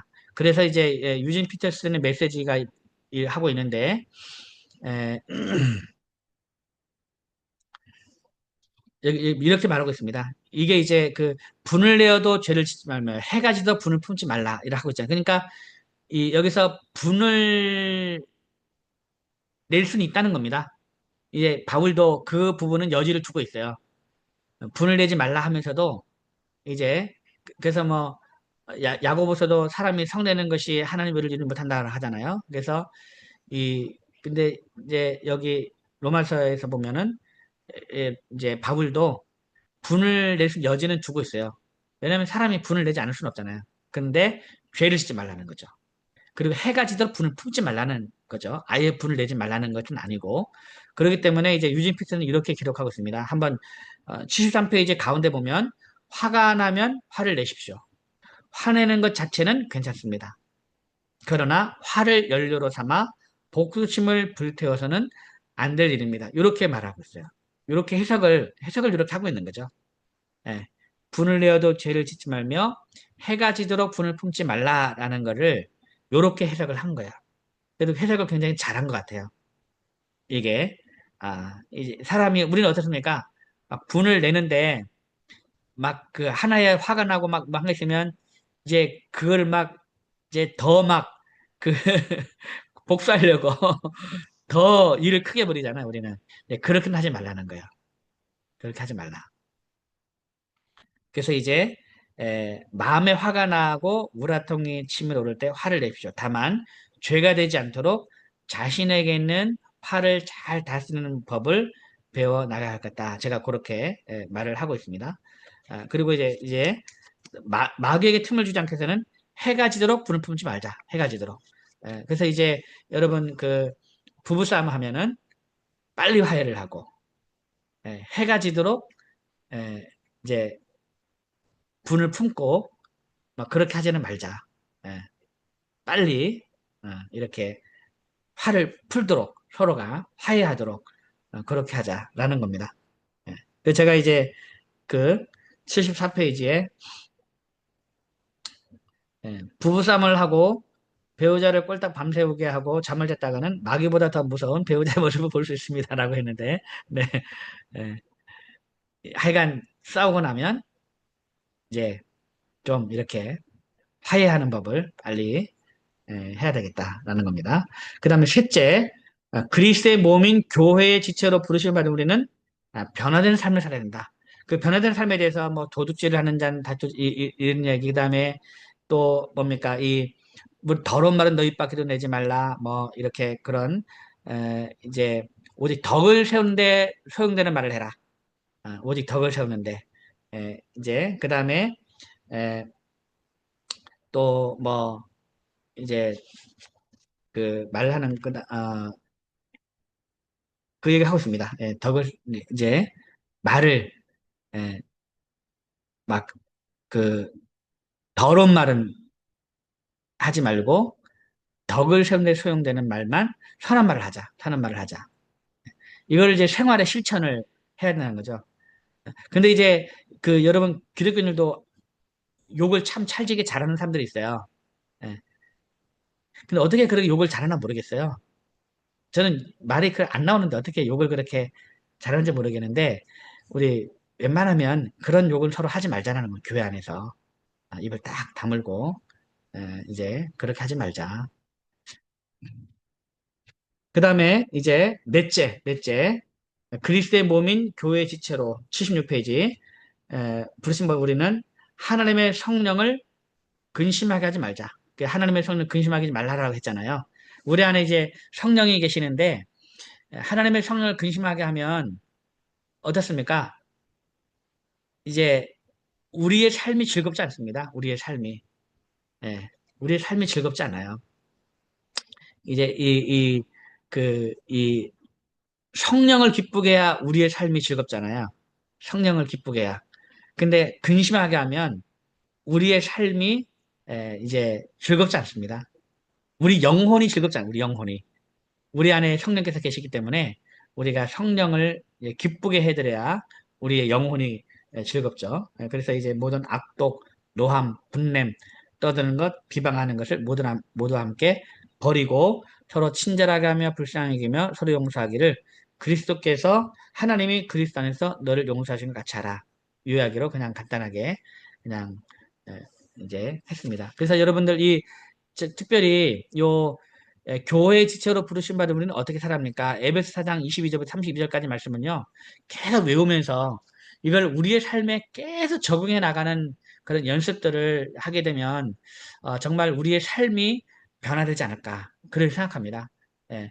근데 이거를 그냥 외우기만 하고 삶에 적용하지 않으면 저는 아무 의미가 없고 계속 우리의 삶을 변화시키는 그런 말씀 암송을 계속 해나가게 되면 어느 순간에 우리가 암송하면서 우리의 어느 순간에 우리의 삶 자체가 변화가 되고 그리고 우리의 삶이 변화됐다는 얘기는 우리의 영혼이 굉장히 즐거지고 우리의 삶이 어느 순간에 굉장히 거룩한 모습으로 변화된 모습을 볼 수가 있고 아마 다른 사람들도 여러 번 보기에 굉장히 이제 삶이 사람이 참 변했다라는 그런 생각을 하지 않을까 그렇게 생각합니다. 그래서 하나님의 부르심과 사명에 대해서 우리가 알아봤고요. 그리고 그 하나님의 부르심과 사명을 받은 사람은 어떻게 살아야 되는지에 대해서 이제 우리가 말씀을 살펴봤습니다. 열심히 이 말씀들을 많이 외워주시면 좋겠습니다.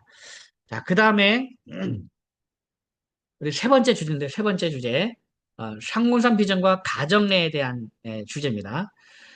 저희가 이제 이 303 행복 말씀 스쿨입니다.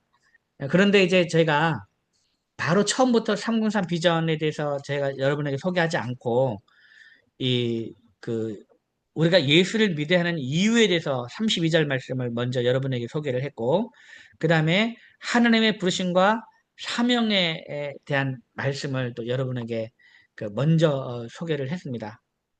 그러니까 먼저 제가 이제 뭔가 비전을 말하기 전에 더 중요한 게 뭐냐면 우리가 복음이죠, 복음. 복음.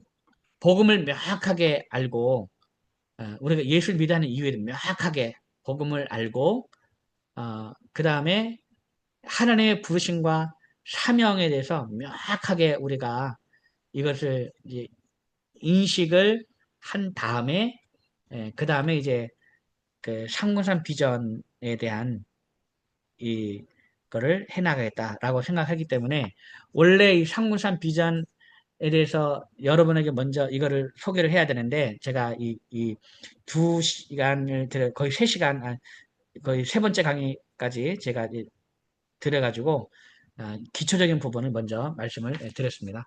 그래서 이제 오늘은 상공산 비전 과정에 대해서 한번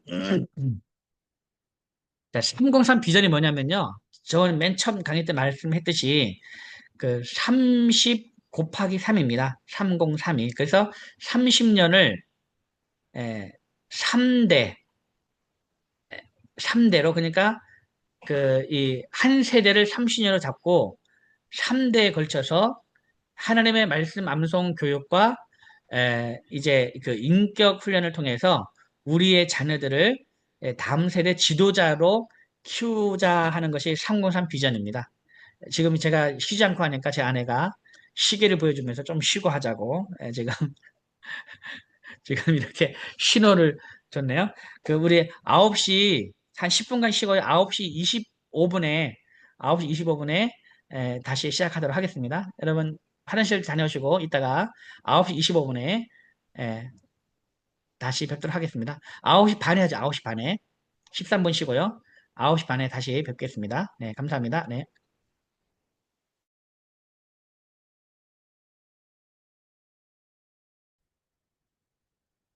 네, 계속 이어서, 이제 강의하겠습니다. 이어서. 네. 자, 303 비전 아까 말씀을 드렸는데요. 303 비전. 네. 그 303 비전은 그래서 어, 이제 계속 대대로 말씀 암송과 인격 훈련을 계속 하는 그러한 교육이 되겠습니다. 그렇기 때문에 이제 303 비전의 산실은 가정이어야 합니다. 가정. 어떤 사람들은 이제 이 교회에 대해서 그 자녀들의 어떤 신앙교육을 다음 세대 신앙교육을 교회에서 한다라고 이제 생각을 하는데, 근데 물론 교회에서도 당연히 해야 되겠죠. 교회에서도 다음 세대 교육을 해야 되는데, 그런데 이제 그 다음 세대 교육의 근원지는 교회이기 전에 먼저 가정해야 됩니다. 가정. 가정에서 부모에 의해서 이제 교육이 돼야 되는 신앙교육이 돼야 되는 거죠. 그렇기 때문에 이제 그 제가 이 말씀 구절을 이렇게 하면서도 왜 이거를 이 393 비전부터 바로 하지 않고 우리가 예수를 믿어야 하는 이유에 대해서 바로 이렇게 하냐면 그 이 복음에 대해서 부모에 의해서 자녀들에게 이 복음이 무엇인지를 교육이 돼야 되는 겁니다. 교육이. 복음이 무엇인지를 부모를 통해서 알아야 되잖아요. 아니, 어떻게 교회가 먼저 얘기를 합니까? 부모가 먼저 얘기를 해야지, 자녀들에게. 예, 복음에 대해서. 그러니까 이제 이런 어떤 그 복음은 곧 전도의 내용 아닙니까? 그죠? 전도의 내용이죠. 전도하려면 복음이 전해져야 그 전도가 되는 거죠. 예. 그래서 이제 이 부모에 의해서 자녀에게 이러한 복음이 이제 전달이 되고 또 그 교육을 받은 우리 자녀들도 자연스럽게 이제 전도할 수 있는 그러한 뭐가 돼야 되잖아요. 그렇기 때문에 우리가 예수를 믿는 이유에 대해 32절의 말씀을 먼저 우리가 외우고 또 하나님의 부르심과 사명도 이제 우리 아이들로 하여금 이 하나님의 부르심을 확신하고 그리고 어디에 있든지 우리 아이들이 부르심의 자리에 있다는 것을 확신하게 해야 되는 겁니다. 부르심의 자리에 있고, 그리고 우리에게는 하나님이 주신 사명이 있는 사람이다. 이것을 알면, 이제 진짜 이 분명한 삶의 목적이 분명한 거 아닙니까? 그럼 우리 아이들도 이 하나님의 부르심과 사명에 맞게 그 사명자의 삶을 살게 된다라는 거죠. 이것을 이제 우리 부모를 통해서 먼저 우리 아이들에게 교육이 돼야 되는 거죠. 그렇기 때문에 이 신앙교육의 어떤 근원지, 산실은 바로 가정이어야 합니다. 그래서 이제 세 번째 주제로 393 비전과 가정이라는 그런 주제를 가지고 한번 살펴보도록 하겠습니다.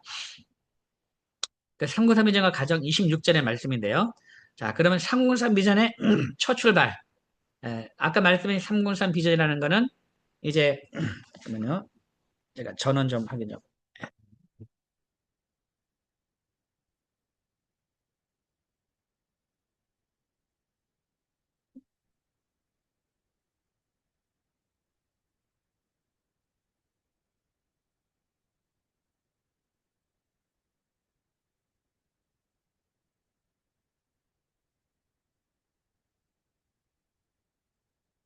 뭔가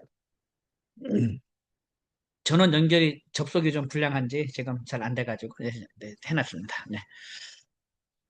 자, 성공산 비전이라는 거는 이제 우리가 이제 3대에 걸쳐서 하나님의 말씀 암송 교육과 인격 훈련을 통해서 우리의 자녀들을 우리의 다음 세대들을 이제 미래의 지도자로 키우는 그러한 비전이라고 했습니다. 비전이라 했는데 그럼 이런 303 비전의 첫 출발 그것은 무엇이냐? 이제 시편 119편 97절 말씀을 정했습니다. 한번 같이 한번 읽어보겠습니다. 시작. 내가 주의 법을 어찌 그리 사랑하는지요. 내가 그것을 종일 작은 소리로 읊조리나이다. 이 말씀을 선정했습니다. 내가 주의 법을 어찌 그리 사랑하는지요? 내가 그것을 종일 작은 소리로 읊조리나이다. 그래서 상군산 비전의 첫 출발은 뭘까? 어떤 사람 상군산 비전 하면 이렇게 그 말씀 암송이다. 뭐 또 생각하면 떠오르는 단어가 말씀 암송, 또 가정 예배, 그 다음에 뭐 여러 가지 생각하는데 이제 저는 첫 출발을 뭘로 잡았냐면 말씀 사랑, 말씀 사랑. 왜냐하면 말씀 암송도 말씀 사랑으로부터 시작하는 겁니다. 아니 말씀 사랑 없이 어떻게 말씀 암송하겠습니까? 예, 그 하나님 사랑도 여러분, 하나님 사랑도 그냥 하나님 사랑합니까? 하나님 사랑도 말씀 사랑으로부터 하나님 사랑이 시작되는 겁니다. 말씀 사랑. 뭐든지, 뭐든지 이 말씀 사랑이 이제 저는 이 가장 첫 출발. 예. 우리 신앙생활도 이 말씀 사랑 없이 어떻게 신앙생활 합니까? 말씀 사랑 없는 신앙생활은 다 그 헛것입니다. 예. 말씀 사랑에서 우리의 신앙생활, 말씀 사랑에서 우리의 예배, 말씀 사랑에서 우리의 모든 그 말씀 암송도 그렇고 성경 공부도 그렇고 모든 것이 다 말씀 사랑으로부터 시작이 되는 거고. 그래서 저는 이제 이 말씀 사랑을 우리 상권사비전의 첫 출발. 그래서 이제 이 우리 상권사 비전하면 딱 뜨는 말씀 암송인데 이제 우리가 그 암송도 억지로 하면 안 되겠다. 억지로. 억지로. 그 특별히 또 이제 우리 상권산 비전에서 많이 강조하는 것이 뭐냐면 말씀 암송 태교입니다. 말씀 암송 태교. 왜냐면은 이제 말씀 암송 자녀 교육을 하자는 거잖아요. 말씀 암송 교육을 하자는 거기 때문에 그 이 그러면 어디서부터 이제 언제부터 아이들에게 말씀 암송 자녀 교육을 해야 되느냐? 이 말씀 암송 태교부터 해야 되는데, 그럼 태교를 뭘 할 거냐? 말씀 암송으로 태교를 하는 겁니다. 말씀 암송으로. 자, 그러면 말씀 암송 태교를 하면 다 좋으냐? 그렇지 않습니다. 그냥 제 생각은 그렇습니다. 제 생각은 이 말씀 암송 태교를 하는데 어떤 엄마는 스트레스 받으면서 암송 태교할 수 있고요. 어떤 엄마는 즐거움으로 말씀 암송 태교를 할 수도 있습니다. 그러면 이 태교가 어떤 과학적으로 증명이 되고 그것이 이제 아이에게 그 산모가 이렇게 하는 거에 아이에게 영향이 된다라고 하면 영향이 간다고 하면 엄마가 암송을 하면서 스트레스 받으면서 암송을 하면 A씨 하면서 암송하면 그게 A씨가 아이에게 전달되지 않겠습니까? 그러면 안 되는 거예요. 말씀 암송 태교가 목적이 아니고 더 중요한 게 뭡니까? 사모함으로 즐거워함으로 말씀을 즐거워해야 돼, 말씀을. 말씀을 즐거워하는 그 마음으로 말씀을 암송하면서 행복해야 하고 즐거워하고 말씀을 너무너무 사랑하고 하나님 사랑합니다 하고 그 사랑하는 그런 마음들이 이제 아이 태아에게 전달이 되고 야, 엄마가 이렇게 말씀을 사랑하고 하나님 사랑하고 성령 충만하고 그래서 말씀을 암송하면서 아이랑 같이 호흡하면서 이렇게 이제 그래서 말씀 암송 태교도 즐겁게 해야 됩니다. 즐겁게. 예. 우리 부모들도 막 힘들어하면서 막 하면서 암송을 하면 애들이 그걸 보고 엄마는 왜 저렇게 힘들어하면서 암송을 해? 뭐 이러지 않겠습니까? 그러니까 암송은 늘 즐거워야 되는 거죠. 암송이 즐겁고 행복해하고 암송 가지고 힘들어하고 뭐 그렇게 생각하면 안 되고 늘 즐거운 마음으로 그래서 이제 우리가 이제 정할 때도 303 행복 말씀 스쿨 행복 말씀 스쿨 암송하는 것이 우리의 행복이고 기쁨이 돼야 한다는 그런 취지가 있는 거죠. 행복 말씀 스쿨 그래서 이제 우리 303 비전의 첫 출발은 말씀 사랑해 말씀 사랑 그래서 303 비전 보면은 여기 80페이지 요 중간 밑에 보면은요 밑에 보면 그래서 303 비전은 말씀 사랑이 없으면 존재할 수도 없고 성립할 수도 없습니다. 왜냐하면 303 비전은 3대에 걸쳐서 말씀 암송 교육을 하는 것이기 때문입니다.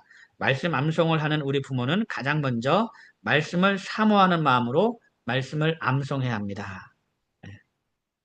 여러분, 그래서 이제 말씀 암송을요, 늘 사모하는 마음으로 암송을 이렇게 그 하시기 바랍니다. 우리 여은아 장로님도요, 말씀이 너무너무 좋아서 암송했어요. 말씀이 너무너무 좋아서. 그러니까 이제 말씀이 너무 좋으니까요, 안 외우면 안 되는 거예요. 말씀이 너무 좋으니까 외우고 싶은 거예요. 너무 좋으니까. 여러분도 성경 읽다가 너무 좋으면 외우고 싶잖아요. 그래서 그거를 메모해가지고 계속 들여다보면서 외우고 막 이러는 거죠. 예. 저도 군대 있을 때 말씀이 달고 얼마나 좋은지 진짜 저는 정말 성경을 군대 있을 때요. 성경 정말 많이 읽었어요. 예. 틈만 나면 성경 읽고 진짜 잠이 안 와가지고요. 성경 보고 싶어가지고 잠이 안 와가지고 모포 뒤집어 쓰고 모포 뒤집어 쓰고 후레쉬 해가지고 성경 보고 진짜 막 너무너무 사모함으로 점심시간 할 때마다 성경이 막 그냥 성경이 미줄거 가지고 성경이 막 구멍 날 정도로 막 열심히 읽었던 예, 군대 있을 때. 근데 그런 마음이 그 이후로 없더라고요. 그런 마음들이. 야, 그런 사모함. 성경을 그렇게 예, 성경을 외워도 또 막 잊어먹어도 그냥 계속 이렇게 즐겁게 우리가 외우는 거죠. 그 말씀 사랑함이 우리에게 있어야 되고 그거를 우리가 회복해. 그거를. 말씀 사랑. 그래서 우리 상문삼 행보 말씀 축구를 하면서 제일 먼저 회복해야 될 마음이 요 말씀 사랑. 말씀 사랑. 아, 외우는 거 너무 힘들어. 아, 해보니까 너무 힘들었어. 이런 게 아니고 그거는 시작도 안 한 거예요. 말씀 암송 시작도 안 한 거예요. 그거는 힘들어는 너무 겉모양만 보는 거고 이거를 통해서 우리가 가장 먼저 회복해야 될 것은 말씀 사랑. 말씀 사모하는 그런 마음들. 그래서 말씀이 너무너무 좋아. 너무너무 암송하고 싶어. 이런 마음들을 우리가 회복하는 그것이 이제 가장 중요합니다. 그래서 내가 주의 법을 어찌 그리 사랑하는지요. 내가 그것을 종일 작은 소리로 읊조리나이다. 근데 말씀 사랑으로 상문상 비전이 출발되고 그 말씀 사랑으로 상문상 비전이 맞춰지는 거죠. 예, 시작과 끝이 말씀 사랑. 예. 그래서 이제 여러분 이 상문삼 행복 말씀 토크를 여러분 정말 제대로 하면요. 몇 절 외우건 상관없어요. 한 절만 외우건 백 절 외우건 상관없는데 요 말씀 사랑을 회복하면 성공한 겁니다. 성공한 거야. 예. 이거를 우리가 잘 기억을 해서 말씀에 대해서 우리가 새롭게 그래가지고 어떤 성경 읽기도 우리의 목적이 되면 안 됩니다. 성경 읽기도 우리의 목적이 되면 안 되고 성경 읽기도 우리가 하나님과 이 하나님의 마음을 알고 하나님과 어떤 이런 교통함이 있는 이런 성경 읽기가 돼야 되지 목적이 돼가지고 뭐 1독하고 10독하고 100독 한다는 뭔 소용이 있습니까? 예. 그래서 막 읽는데 이제 그 중요한 것이 아니고 하루 한 장만 딱 읽어도 그거를 참 사모함으로 쫙 읽고 이제 말 그대로 쫙 읽으면서 궁금한 거 생각나는 거 이렇게 딱 이렇게 생각하면서 묵상하면서 그것 한번 읽어보고 그렇게 해서 하루 한 장만 읽어도 이게 되는 거지 우리가 많이 읽는다고 이것이 되는 게 아닙니다. 그러니까 말씀 암송도 마찬가지. 말씀 암송도 내가 100절 하겠다, 200절 하겠다, 뭐 500절 하겠다. 이 절수가 목적이 돼서는 안 되고 늘 사모함으로 말씀을 외우고 한 절을 외웠어도 잊어먹더라도 외우는 동안에 은혜 받고 아 그렇지 좋지 야 말씀 좋아 이렇게 늘 그런 마음으로 말씀을 이제 내가 말씀 외우니까 너무 행복하고 좋구나 하면서 이제 아멘 하면서 이제 그렇게 말씀이 또 순종해 나가면서 그러면 그런 식으로 말씀을 외워 나가야 된다라는 겁니다. 예. 그것이 말씀 사랑이죠. 그것이. 그래서 여러분 말씀 사랑을 여러분이 다시 한번 회복을 하고 성경을 읽으면서도 성경 읽기 자체가 목적이 아니고 암송 자체가 목적이 아니고 늘 하나님과의 교통, 예, 예, 친밀함, 예, 이런 것을 이렇게 가지는 그러한 시간들로 늘 이렇게 했으면 좋겠습니다. 그래서 말씀 사랑이 제일 중요하다. 말씀 사랑으로 우리의 성공산 비전이 출발한다라는 거. 예, 그래서 제가 이제 여기 83페이지 중간에 보면 제가 이제 저도 처음에 외울 때 말씀 때문에 스트레스 받았다는 이야기를 적고 있습니다. 말씀 암송 때문에. 여러분, 제가 이제 말씀 암송 하면서 스트레스 받는 게 아유, 강동원 목사는 그런 걸 안 해와가지고 스트레스 안 받아가지고 그렇게 말하나 보다가 아니고 다 경험을 통해서 제가 얘기하는 겁니다. 여러분 이미 다 암송 때문에 스트레스 받는 거 제가 다 이미 먼저 경험을 하고 그런데 이제 저는 이제 이 말씀 암송인데 왜 내가 스트레스 받으면서 이렇게 암송해야 되나 참 불쌍하다 이렇게 내 스스로가 고민하고 이제 심각하게 정말 심각 고민을 하면서 그런 거를 한번 극복해 나갔기 때문에 이런 얘기를 하는 거예요.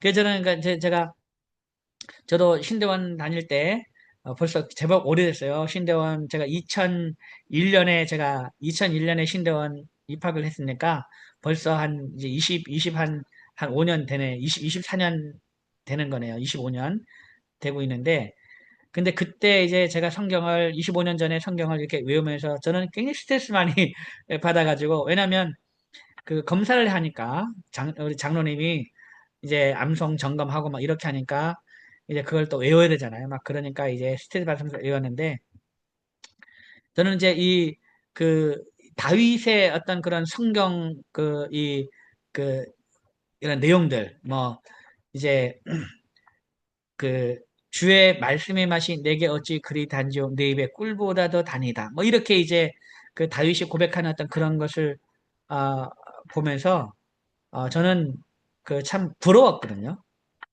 왜냐면 나는 외우면서도 막 꾸역꾸역 집어넣는 거죠. 꾸역꾸역 말씀을 외우는 거죠. 막 말씀을. 그러니까 달아서 이렇게 말씀을 달아서 그냥 싹 이렇게 소화시키는 것이 아니고 꾸역꾸역 집어넣으면 안 들어가는 거 꾸역꾸역 집어넣으면서 막 그냥 욱욱하면서 그냥 막 성경 말씀을 외워 집어넣고 그런 모습 보면 얼마나 고민이 되겠습니까? 내가 전도사인데 신학생인데 말씀을 즐거워하면서 외우는 것이 아니고 꾸역꾸역 집어넣는 내 자신의 모습 보면서 얼마나 이게 모순되고 불쌍한가 이거죠. 근데 저는 그걸 보면서 이제 제가 그 당시 내린 결론이 병들었구나. 병들었어. 이제 영적으로 병든 거죠. 영적으로 병들면 말씀이 가까이 이렇게 말씀이 달지 않은 거죠. 여러분 우리도 아프면 어떻습니까? 아프면 우리도 밥맛이 없잖아요. 그것처럼 우리가 영적으로 병들면 말씀이 이제 달지 않아요. 말씀에 맛이 없어요. 네. 근데 우리가 영적으로 건강해져야 말씀이 단 거죠. 응. 그래도 꾸역꾸역 집어넣었어요. 그래도 외웠어요. 그러다 보니까 물론 결국에는 말씀을 외운 말씀이 나를 치료하는 역사가 있는 거죠. 많이 암송되어지면서 이렇게 말씀 역사로 나중엔 또 치유가 되는 건데, 근데 이제 이게 얼마나 이게 말씀 때문에 스트레스 받는다는 게 얼마나 비참합니까? 그래서 제가 이제 그런 생각했어요. 세상에서 제일 불쌍한 사람은 말씀 때문에 스트레스 받는 사람이 제일 불쌍하다. 목회자가 말씀 때문에 스트레스 받고, 이제 또 우리 성도가 말씀 때문에 스트레스 받고, 특별히 말씀 암송이 너무너무 좋아서 말씀을 외우고 얼마나 좋은 건데, 이런 말씀 암송 때문에 스트레스 받고, 이런 게 너무 불쌍하다. 그래서 이제 그런 생각을 하게 됐어요. 그런 생각을. 그러면 어떻게 하면 우리가 말씀 때문에 스트레스 받지 않을까? 암송 때문에 스트레스 받지 않을까? 에, 그런 고민 속에서 제가 내는 결론이 뭐냐면, 암송은 말씀 암송하고 기억하는 게 아니다. 말씀 암송은 암송하고 잊어먹는 거다. 제가 요런 주장을 제가 하는 겁니다. 요런 주장을. 예. 여러분, 이런 주장은요, 제가 그냥 하는 거예요. 어디 들은 말이 아니고, 예. 만약에 아마 그 이런 얘기 어디든가 들었다면 아마 저로부터 들은 이야기가 아마 퍼지지 뭐 그럴 겁니다. 말씀 암송은 그냥 말씀은 그냥 외우는 게 아니고 말씀 암송은 그냥 암송하고 잊어먹는 거예요. 예. 그래서 오늘 암송하고 문 열고 나가면서 잊어먹고 그거를 즐거워하는 거야. 잊어먹는 거를 즐거워하는 거야. 암송하고 잊어먹는 거를 즐기는 거야. 암송하고 잊어먹는 거를. 예. 그 어제 이상한 나라 수학자인가? 그 최민식 나오는 그, 그 영화를, 예, 어제 제주도 갔다가 제 아내하고 넷플릭스로 그걸 같이 봤어요. 같이 봤는데, 그 수학을 이렇게 그 탈북자 수학자거든요. 탈북자 수학자인데, 그 한국에 이렇게 와가지고 탈북을 해가지고 한국에서 어느 한 고등학교에서 그 아이들에게 이렇게 어떤 아이하고 이렇게 수학을 가르치는 건데, 그 수학, 수학은, 수학할 때 제일 중요한 게 뭐냐면, 그 용기라 그래, 용기. 말은 그렇습니다. 용기가 제일 중요하다, 용기. 그러면 그 용기가 뭐냐? 뭐가 용기냐? 수학할 때 용기가 뭐냐? 수학 문제 풀다가 어려운 문제 딱 나오면은, 못 풀면은, 야, 이 문제 되게 어렵구나. 그러면 그걸로 포기하는 게 아니고, 어렵구나. 너무 어려운 문제 나왔네. 아, 그러면 이제 그 내일 한번 다시 한번 풀어보자. 그래서 내일 푸는 게 그게 용기라 그러더라고요. 그런 게. 예. 그러니까 수학에는 그런 용기가 필요하다는 거예요. 그래야 수학을 잘할 수 있대요. 막 아무리 어려운 문제 만나도 그거를 막 그냥 그것 때문에 힘들어하고 막 그런 게 아니고 야, 정말 어려운 문제 만났네. 그래? 그럼 한번 내일 한번 다시 한번 풀어보자. 이렇게 할 수 있는 여유, 넉넉함. 그게 용기라 그래요. 그러니까 우리 암송도 암송도 그거에 암송도 그냥 암송하고 그러니까 잊어먹고 잊어먹는 거 스트레스 받는 게 아니고 잊어먹는 거를 받아들이고 그리고 내가 이제 그 아무리 어려워도 내가 다 잊어먹었어도 그래 또 내일 외우지 뭐 하고 또 내일 외우고 또 잊어먹어도 그것 때문에 스트레스 받지 않고 또 그래 이따가 또 한번 외우자 또 외우고 또 잊어먹고 또 외우고 계속 이거를 할 수 있는 그러니까 어떤 암송 내가 안 되는 것에 대해서 스트레스 받고 주눅 들고 그러는 것이 아니고 난 암송 못해 이것이 아니고 그냥 잊어먹는 것을 즐거워하면서 꾸준하게 암송을 즐거워하고 계속 이렇게 할 수 있는 그런 마음의 여유로움과 넉넉함 그것이 암송에 대한 용기 그 최민식 말에 의하면 암송에 대한 용기 이게 중요한 거죠 이게 굉장히 이게 예, 예. 그래서 우리가 절대로 스트레스 받지 말고 암송하고 잊어먹는 것을 즐거워하고 꾸준히 하고 매일 하고 그것이 이제 중요합니다. 중요하고 자 그래서 이제 그 절대 스트레스 받지 말아야 됩니다. 제가 이제 그 84페이지 밑에 맨 아랫단을 보면요. 우리가 이렇게 암송한다면 이제 자녀 암송 교육의 방향도 명확합니다. 자녀들을 억지로 암송하게 하고 회초리를 들고 암송 교육을 하면 안 됩니다. 대신 자녀들이 즐겁게 암송할 수 있도록 연구하고 또 연구하고 또 생각해야 합니다. 그래서 본 저의 제목도 303 행복 말씀 스쿨로 정한 것입니다. 말씀 암송이 우리에게 행복이 되어야 하며 말씀 암송이 우리 자녀들에게도 행복이 되어야 하며 즐거움이 되어야 합니다. 우리와 우리 자녀들의 세대에 행복한 말씀 암송이 되어야 이것이 자자손손 전수가 되는 것입니다. 기억하십시오. 303 비전의 첫 출발은 말씀 사랑입니다. 요겁니다. 그러니까 이제 어떤 분이 그렇게 말을 해요. 제가 정말 그 매일매일 강조하는 것이 애들을 스파르타식 하지 말라 강조를 하고 이제 그 말씀 암송을 즐겁게 할 수 있도록 생각하고 어떻게든 이제 강제로 억지로 시키지 말고 이렇게 하라고 늘 얘기를 해도 말을 안 들어요. 말을 자기 열정 가지고요. 애들은 막 푸시하면서 암송을 막 시켜요. 예. 그리고 나서는 뭐라 그러는 줄 아세요? 말씀 암송해놓고도 아무 소용없더라. 이런 말을 해요. 예. 그러니까 그렇게 푸시를 하고 막 이렇게 하면 애들이 어떻게 합니까? 애들이 말씀을 밀어내잖아요. 강제로 막 그냥 밀어넣고 막 이렇게 막 하니까 하기 싫은데 막 하니까 막 애들이 밀어내잖아요. 애들이 말씀을 밀어내고 싫어하는데 막 외우겠다 해가지고 그 애들이 지금 당장 변합니까? 그렇지 않거든요. 근데 이제 이 그 자기의 어떤 그런 뭔가 교육을 해도 자기의 이거를 버리지 않고 자기 나름의 생각이 있잖아요. 그럼 그걸 가지고 막 이렇게 하고 다만 강동근 박사가 말하는 건 그냥 하나의 그 프로그램을 받아들여 가지고 자기 안에서 또 다른 식으로 왜곡해 가지고 막 이렇게 애들 그렇게 하거든요. 그러면 절대 안 됩니다. 물론 그건 있어요. 물론 하나님의 말씀이 능력이 있기 때문에 아이가 그렇게 해서 아이가 말씀을 떠나 가지고 싫어하고 나중에 또 세상적으로 다 돌아갔다 하더라도 나중에 어쨌든 간에 외우는 말씀이 있기 때문에 나중에 하나님께서 또 역사하셔가지고 다시 부를 날이 있겠죠. 말씀 암송 때문에. 결국 말씀 암송 때문에 다시 돌아와서 결국 암송한 것이 결국엔 자기가 이렇게 다시 돌아오게 된 이유다라고 또 그렇게 말을 하겠죠. 또 그렇게 될 겁니다. 또 그렇게 될 거예요.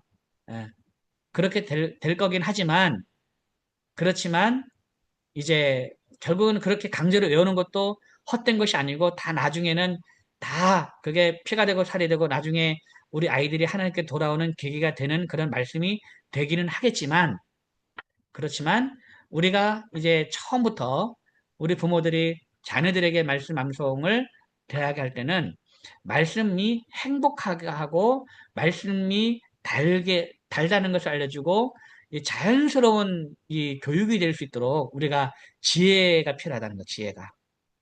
그러려면 우리가 진짜 말씀 사랑, 이걸 가지고 이제 우리가 암송해야 되고, 자녀들에게도 이러한 것을 가지고 애들이 암송할 수 있도록. 그래서 이제 이 말씀 암송에 대해서 애들이 밀어내지 않고 너무너무 좋은.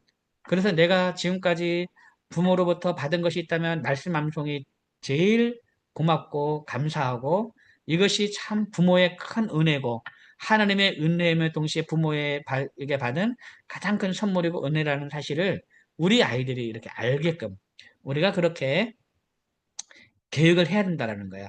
그 생각을 그렇게 해야 된다는 거죠. 그리고 그런 방향으로 가도록 우리가 노력을 해야 한다라는 겁니다. 예. 그 상무상 비전은 첫 출발 우리가 봤고요. 자, 그 다음에 27번부터는 27번은 여호수아가 죽은 후에 다음 세대가 다른 세대가 된 이유는 무엇입니까라는 그런 질문을 했습니다. 왜냐면 이제 그 우리 아이들이 다음 세대인데 성경은 다음 세대라고 표현하지 않고 다른 세대라고 표현했거든요. 그 굉장히 이거 충격적인 말 아닙니까?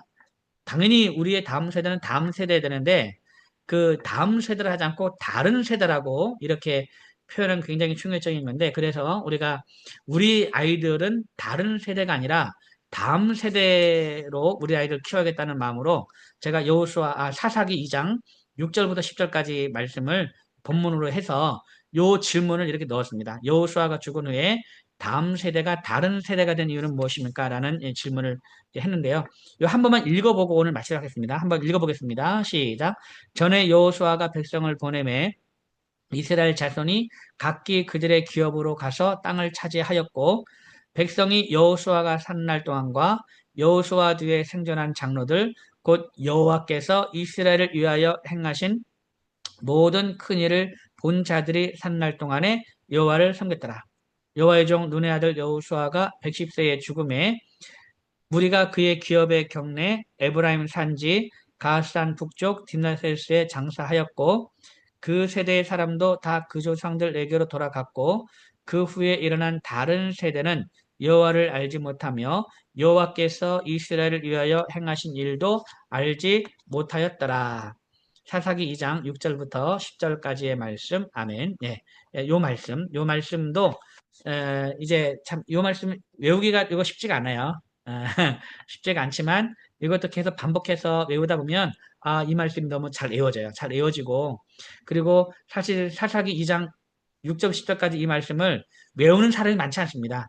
우리 한국에 이 말씀을 외우는 사람이 많지 않아요.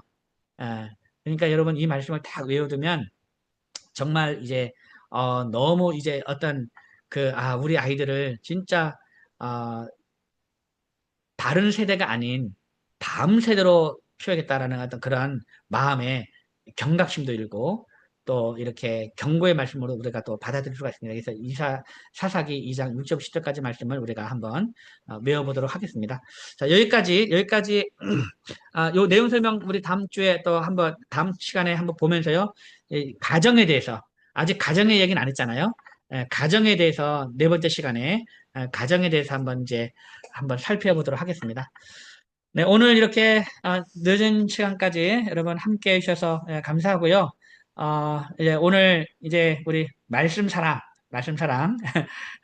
이제 여러분 자을 때 스트레스 받지 마세요. 스트레스 받지 마시고 말씀 사랑하는 마음으로 암송을 우리가 이제 할 수 있습니다. 잘할 수 있어요. 잘할 수가 있고요. 정말 말씀을 즐거워할 수가 있습니다. 즐거워할 수가 있고 또 이것을 통해서 우리가 진짜 얼마나 말씀 정말 내가 한 행동 중에서 제일 보람되고 알차고 행복하고 좋은 일이 말씀 암송이구나라는 것을 나중에 우리가 다 그렇게 고백할 수가 있습니다. 그래서 여러분들 기쁜 마음으로 말씀 암송 열심히 해주시면 대단히 감사하겠습니다. 혹시 뭐 질문 있습니까? 예, 질문 있으면 나중에 뭐 이렇게 단톡이나 뭐 카톡이나 단톡으로 이렇게 해주시면 나중에 또 제가 그에 대해서 답변을 하도록 하겠습니다. 여러분 오늘 수고 많으셨고요. 우리 내일 아침에 다시 뵙겠습니다. 여러분 감사합니다. 샬롬. 감사합니다. 감사합니다. 네.